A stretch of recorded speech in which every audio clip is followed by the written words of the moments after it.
you have or had a successful social media marketing business, and now you spend your time talking about the dangers of social media. What happened there? I got smart. No. Over time, I started to realize how manipulative these platforms are, how much data is collected on people and used to kind of inform algorithms and advertisements. And so, I saw that happening to adults. I was managing social media for IT companies and executives at those IT companies. So, my audience at the time was adults. And I was thinking a lot at the time too about my use of social media and how it was making me feel bad. And so I stopped using social media in 2020 when everything was going crazy. And I felt really good for a few years being off social media. And my kids are getting older, and I'm like, what the heck am I going to do with them when it comes to their social media use? And that's when I started researching how social media was affecting children. And that's when I really got concerned and I started reading a lot of stories, not just research showing the issues around social media use and how it's affecting them, but also the stories of kids being severely harmed or killed because of something that happened on social media. And I felt like every parent should know this information. And I think the best way to do that is through storytelling and podcast interviews and long form to tell the stories, but also give parents some tips and strategies for how to keep their kids safe. So that's sort of the story of how I went from being a social media manager to a digital safety advocate. What is your initiative now? Because I think you have a couple looking at your LinkedIn. Yeah, so I have the Scrolling to Death podcast at scrollingtodeath.com with a number two. And that is where all the long form interviews are with parents but also like lawmakers, senators, attorneys that represent families in these lawsuits against social media companies, with lots of teachers and administrators about how screens are affecting kids at school. And so, wide range of guests. I think I have like about 210 plus episodes for Scrolling to Death. And then I just launched an organization called Tech Safe Learning Coalition, or TLC. So I got really passionate about keeping kids safe from school issued technology and the risks there. And wanted to give parents resources to advocate at their school, and realized a lot of groups are already creating these resources. Why don't we put them all in one hub and then also fill in some blanks and create some new things and allow parents to request resources all around school issued technology. So just launched that a couple weeks ago. So when you say social media, what does that include? I would say anything with an algorithm, anything that connects users together, anything where there's content. So that could be YouTube, that could be obviously the big names, Instagram, Snapchat, Facebook, TikTok, all of those. So anything that kind of meets those qualifications, I would say. Well, I love how you mentioned YouTube there because But yeah, I think I most people would prioritized not. it. Yeah, Yep. Nope. right. Well, they spend Yeah. so much time. If you look at the screen time, kids spend so much time on it, but parents are oblivious of the Mhm. dangers of that. Yeah, and YouTube, a new stat shows that more kids are getting cyberbullied on YouTube than any other platform, including all those social media platforms. So, cyberbullying rates are really high. And that's interesting because there's no direct messages. So, it's within the comments that this cyberbullying is happening. So, you don't even need to be able to direct message to have harm happen. Where would you include group chats in this analysis? Group chats are concerning. I mean, there's a lot of cyberbullying happening within group chats. A lot of the major messaging apps have gone end to end encrypted, which is really, really bad for kids. It is where the predators take the kids often from social media. Off of social media to an encrypted messaging app so that their chats are not accessible by law enforcement or parents or anyone, only to the people within the chat. And so, um, we have to be careful about allowing our kids to message within encrypted apps, but also they need to learn how to communicate online safely and appropriately. So, um, that's why I like to recommend like child safe devices like Bark or Gab. They have phones and watches and things like that that give parents alerts. If your kid's in a message, a group message, for example, and someone starts cyberbullying them, or your kid starts cyberbullying someone else, you get an alert and even a conversation starter on how to help your kid through that situation, because they do need some guidance. Like this, the way that kids act within these chats is really appalling given a lot of the anonymity of these platforms. And kids say things online they would never say in person. And so they need guidance and education on how to use these areas appropriately. They need the social media, otherwise they're just gonna be lonely and depressed and not have any friends. So there's Doesn't that actually concern no you? that's tough for families, and I get that. But there's no research to suggest that kids suffer any negative consequences when they're kept off of social media. In fact, it's those kids who often thrive and end up thanking their parents later on. Yes, are they going to be left out? I get that, especially if they're the only one. It's going to be hard for them. But those issues are not as great as the harms they're going to experience when they're online. And so, uh, what I find easiest is to find other families in your community that will delay with you and take a slower approach. And when they start to expose them to different online platforms to give them some experience there, you do it together. And so you're taking those steps together. That's the ideal way. It's not always accomplishable, but recommended. I just wonder how much hope do you have in being able to convince a mom to get her child off social media? I mean, because to my mind, the biggest barrier is the moms, and I just haven't seen an effective way to change someone's mind apart from them viewing their child's destruction before their eyes, and even then, that's often not a guarantee. Yeah, I mean, a lot of moms come to me and say it's the dad that lets them on these things and not the mom, especially in divorced families. But I agree. And, and moms are Instagram users themselves, right? And dads. But a lot of moms are using Instagram all day long. And so I gave a talk recently at a school in Tennessee, and a bunch of these little middle schoolers came up to me after and said, well, if Instagram's so bad, why is my mom obsessed with it? And they don't understand, like, why can't I use it? Why is it unsafe for me? And there's a couple things there. I mean, it's shown that a teenager's feed is much more harmful, and they're getting contacted by predators and scammers way more than an adult feed. They're more susceptible to the addiction and all the bad things on there. So there's a difference in what they're seeing. I think parents need to take a look at their social media use and set better examples for their kids, for sure. And that's something I'm trying to do through using a healthier phone for adults called a Wisephone. I've been testing it out for a couple of weeks that doesn't have access to social media or even email or a web browser, which has been interesting. Um, but, but I think parents can set better examples. I think that I also try to feature parents who on the podcast who've given their kids social media and then taken a step back, taken it away. And that is possible, even giving your kids an iPhone and then backing off and giving them a healthier phone. That's possible too. That's never too late to take a step back and make healthier decisions. Screen time, once you give social media access, parents see changes in their kids that they do not like. And I think that if we are brave enough to take a step back, that it'll be good overall. The transition will be difficult, but I think that your kids will be safer and happier after that transition. But you said it exactly there, being brave enough, and so that I see a kind of a difference between the mom's approach and dad's approach. I don't have as much experience with the separated families, so maybe that dynamic is different. But Mhm, what I've observed is there's a maternal anxiety for the mhm, child in terms of one, like physical safety, which we know is this is one of the safest times in decades. mhm. At least the Right. last time I checked the statistics. But then two, the kind of like the fear of social isolation, even though in fact, ironically, it's much worse with social Mhm, media. So it's like the mhm, the maternal anxiety leads to that possessive kind of mothering, giving them the phone. And then what I see the dynamic from the dad's point of view is they kind of they see that yeah, this doesn't make sense, but I'm not gonna like, put my foot down about it. Like I've made mhm, myself known, uh, mhm, and I'm just gonna like see. I'm just gonna complain about it when I see it, but I'm not gonna stop it. mhm. Yeah. The risks are too great not to do anything about it. I mean, kids are so depressed and so even self-harming and suicidal these days. I think what is it, like 9% of high schoolers? What is the stat? I want to grab it.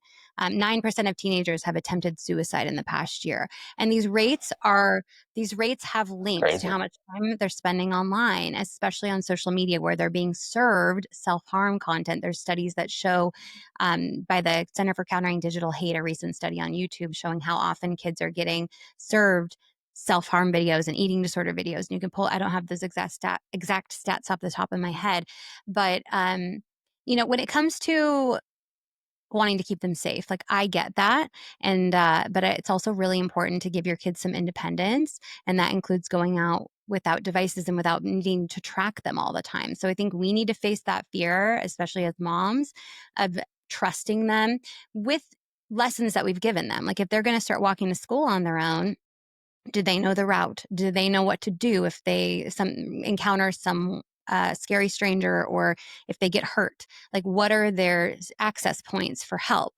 So once we've given them those lessons, then we have to take that leap and let them do it on their own. And it's going to be scary for you, but I did this myself. Let my kids walk the half mile to school where they have to cross one street that doesn't have a crossing guard, and had to really work through that fear. But then once they did it and they got home, and I was like, okay, this is easy. Once you get past that feeling of fear, and then they feel so proud that they got to do that on their own and excited about it. And this is a whole movement that, have you heard of Let Grow? So Lenore Skenazy, and their whole movement again, around independent play and letting kids do things on their own, develop that confidence.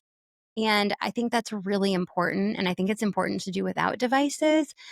But these days, we do have access to safer devices that are simple devices. So giving them a Bark Watch or a Gab Watch doesn't give them access to social media or strangers, but they can contact you in case of emergency. So they can go further and get that independence while still being able to access you if there is an emergency. I think that that's an important thing for parents to remember. You don't have to give an iPhone just to keep them safe. There's simpler devices.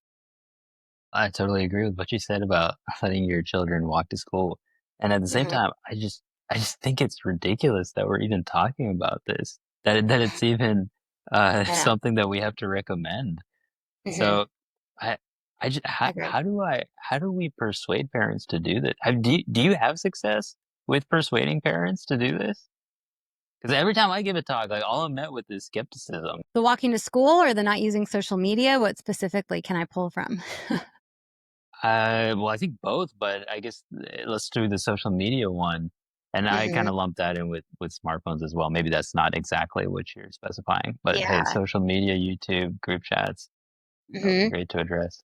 I think parents know there's something off about it, but they don't, first of all, they don't know the details. They don't, and they think that could never happen to my child.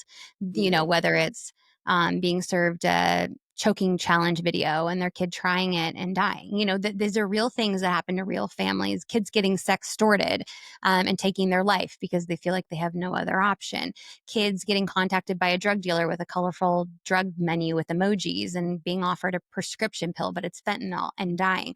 So, what I try to do through my presentations that I give at schools or conferences or on the podcast is talk about the child's life and the child's family. And so that parents really see themselves in this situation. Like, this could happen to your family. It happens to families that made all the right decisions, delayed access to social media and devices, talked to their kids about the risks, had monitoring on the devices, and the harms still found a way to their child. And so, you know, it's not fear mongering. It's just the reality of today is that when our kids get on social media, they're going to be contacted by a predator, probably sent a nude image from an adult male or female. Really? Is that Yeah. true? Yeah. Yeah. The stats by, I think it's Arturo Bejar, who's a Facebook whistleblower. I think he said it's like 14% of teens between 13 and 16 will receive unwanted sexual contact on Instagram. Has received in the past 7 days. So there's some really intense stats about predators and the sexualized content that's being sent to or requested from kids on social media. Kids these days think it's normal just to be asked for a nude image from an adult user online, and they just disregard it because it's so normal. That should not be normal. And so when once parents know the reality and how scary it is and how inappropriate it is for children, it truly they should not be allowed on there.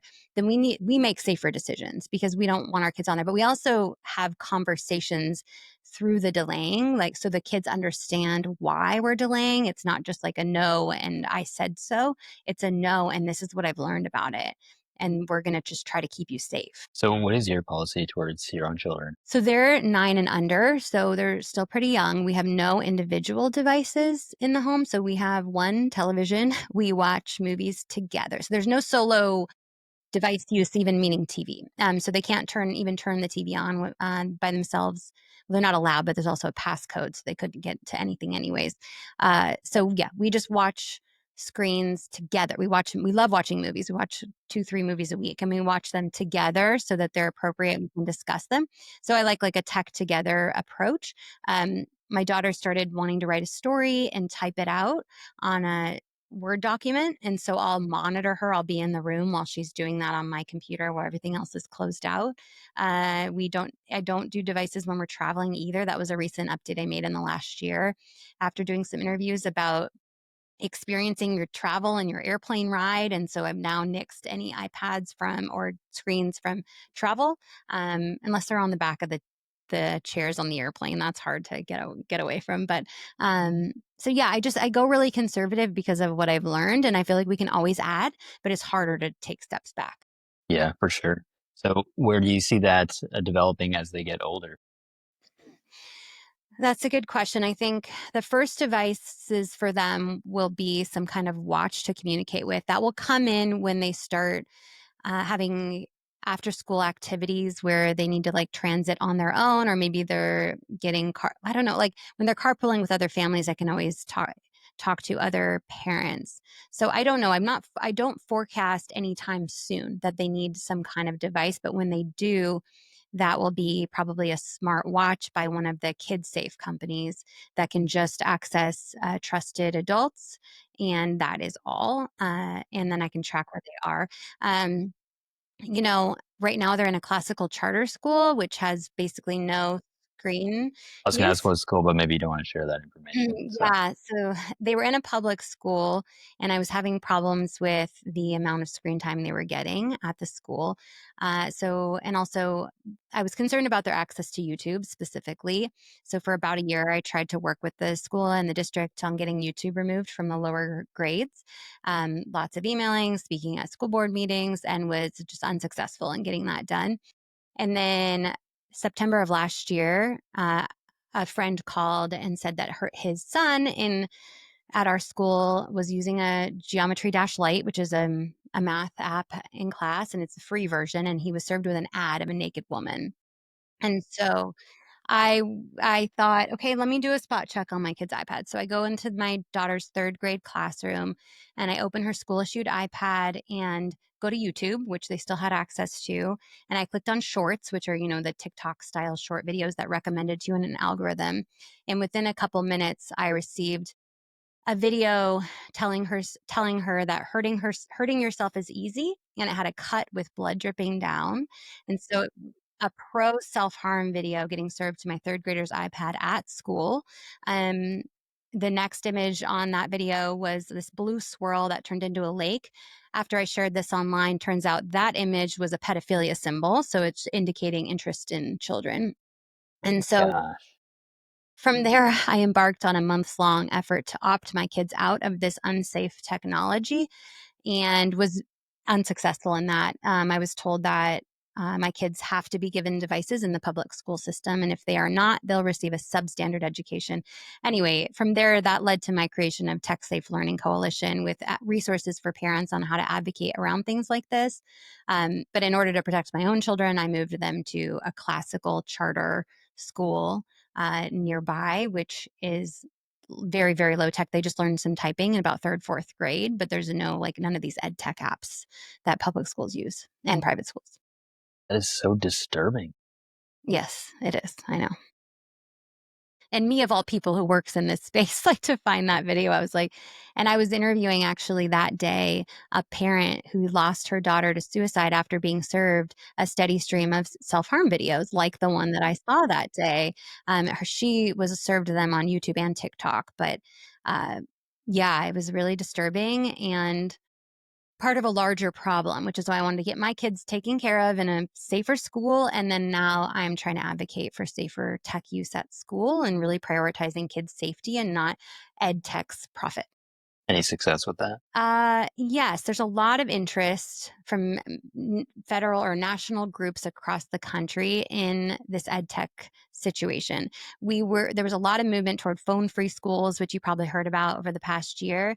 But the next step now, because all this stuff they were getting access to at school on their phones is also available on those school-issued technology. And um, so there's more research happening in that space. Jonathan Haidt of the Anxious Generation, he recently been talking about a fifth norm, in addition to his four norms he recommends Eh. in the book, a fifth norm to reduce ed tech and have no one-to-one devices through middle school.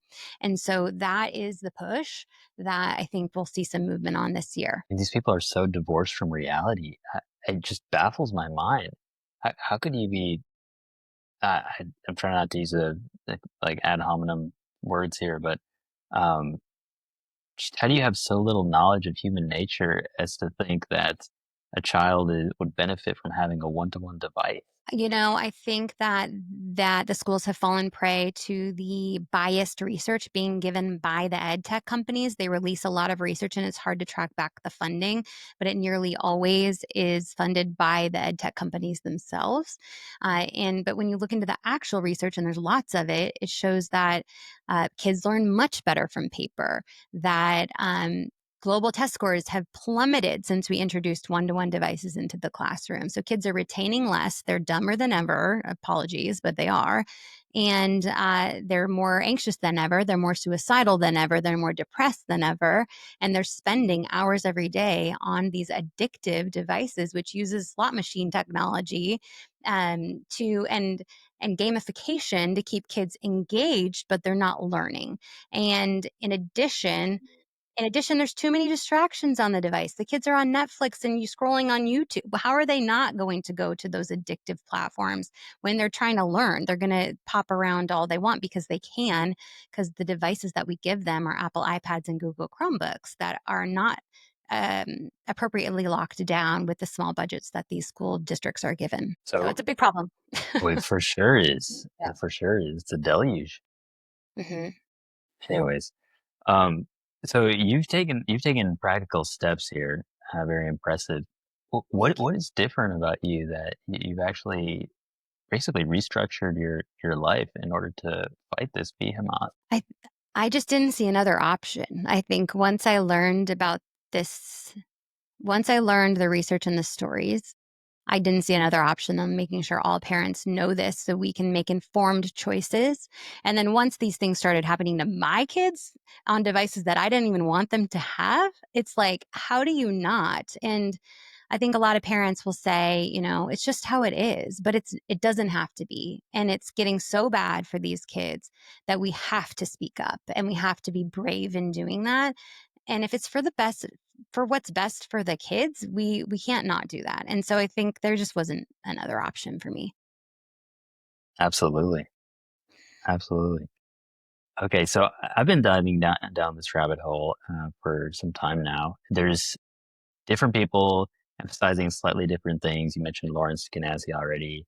I've Mhm, interviewed Melanie Hempy, founder of Screen Strong, Aaron Lechner at Opt Out.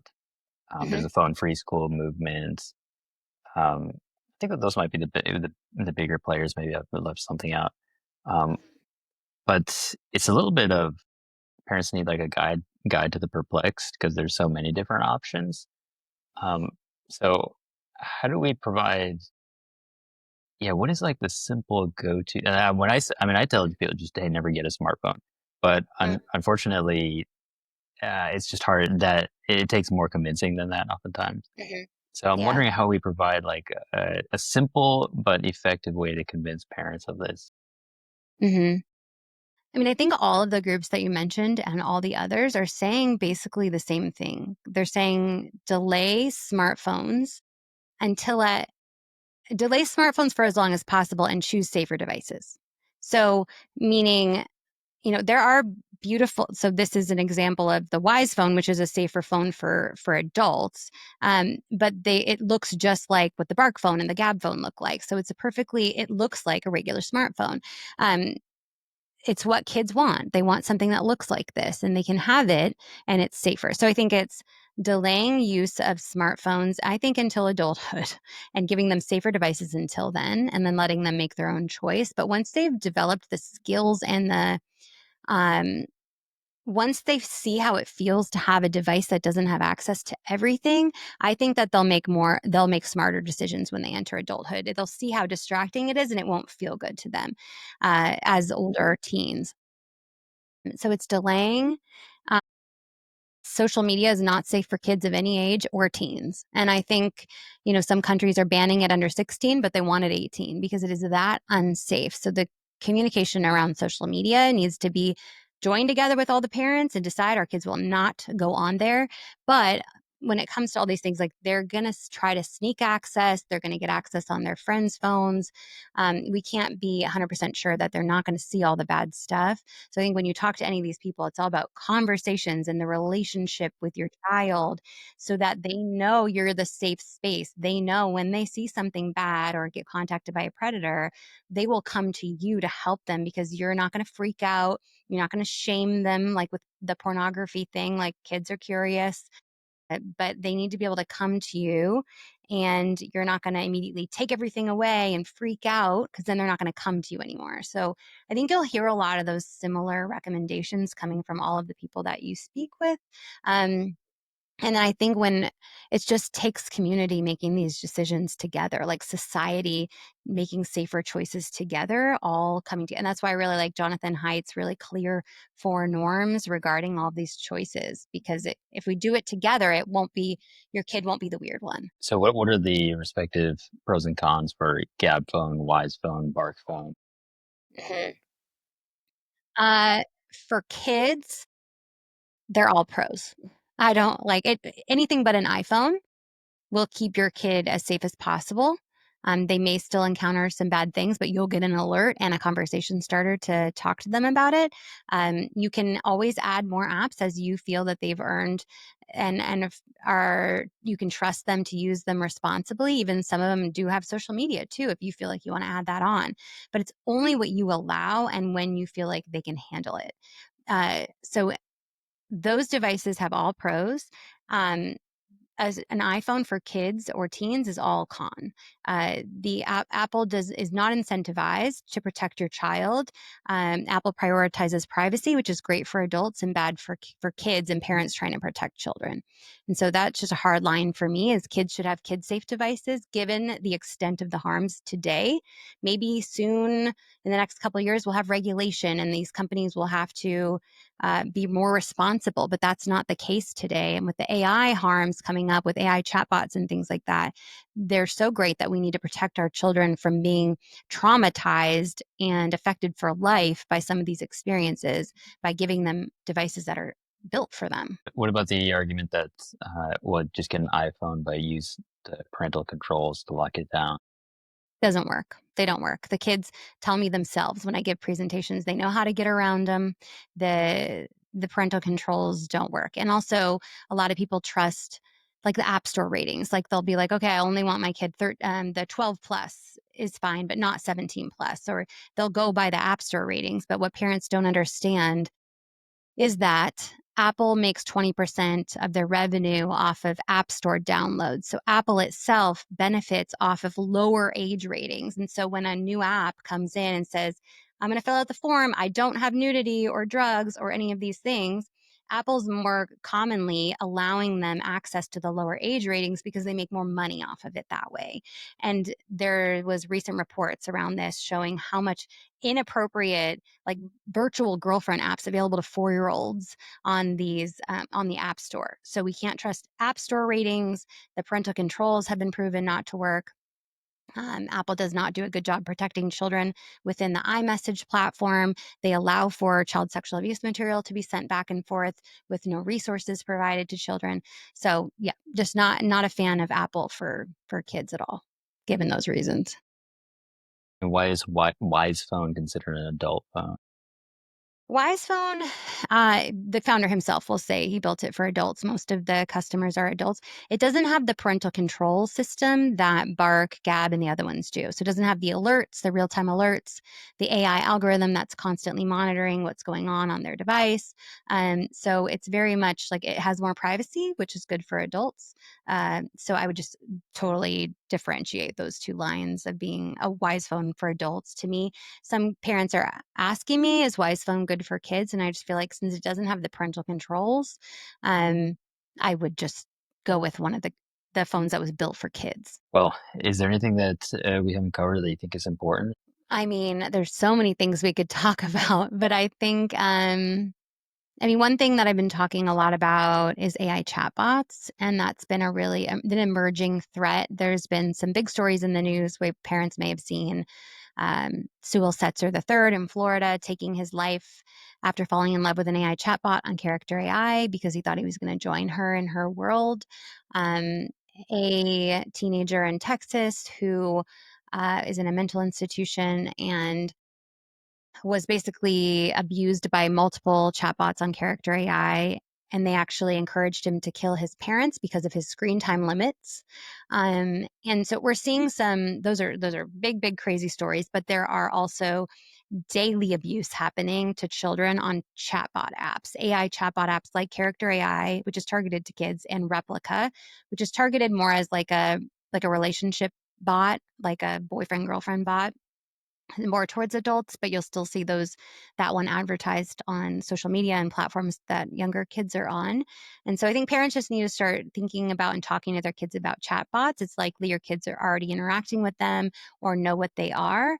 And then you need to be checking your kids' feeds and history on these because chatbots go very quickly to sexual situations, and bullying and all kinds of scary things. And so we need to start having this conversation, and parents need to start getting educated around chatbots before it's too late for your kid and they've already been abused by a bot, which is crazy that we have to say that. Yeah, I'll say. Well, I have to say, I'm kind of speechless. I hope your message goes out to many people. Uh, Thank you. Partly, frankly, maybe it's just my melancholic temperament, but I don't see a whole lot of hope until perhaps the generation of uh, parents who grew up with these devices Yeah. um, but have kids themselves, because then Mhm. they're not going to be as naive, hopefully. They say all the time, I hear this all the time. That generation that grew up with it, they say, I'm never giving my kid an iPhone. I'm never giving my kid social media access. They will never. And so this will self-correct, I believe, as well. But we don't have that time to wait. Kids are getting killed and harmed every single day, every single second right now. And so it's going to take lawsuits is really important in enforcing change, and also legislation, but legislation has been harder. And then also just public awareness and having these conversations. So I really appreciate you allowing me to share this because it is um, difficult to hear, and it can feel hopeless. But if we keep having the conversation, parents will hear it and make safer choices, talk to their friends about it. Now we're all making safer choices, and there will be a difference in that. Have you seen any optimistic developments in terms of parents reaching out to school boards or legislators to have change in those areas? For school Hmm. tech. Yeah. Yes, I get messages almost every day from parents asking for resources on how to advocate with their schools. And so, techsafelearning.org, you can find what I've created. But I do find that parents are more and more concerned about how much screen time their kids are getting access to, what they're getting access, like are the apps actually educational, all the things that we talked about. So, I am seeing a movement of parents coming to and being like, oh, they're not actually safe. They're doing their best in a lot of cases, but it's not good enough. So, encourage parents to keep asking those questions and finding resources to advocate about tech in schools. Well, thanks so much, Nikki, for being on this show and also for what you do. Keep up the good work. Thank you, Jan. I appreciate you.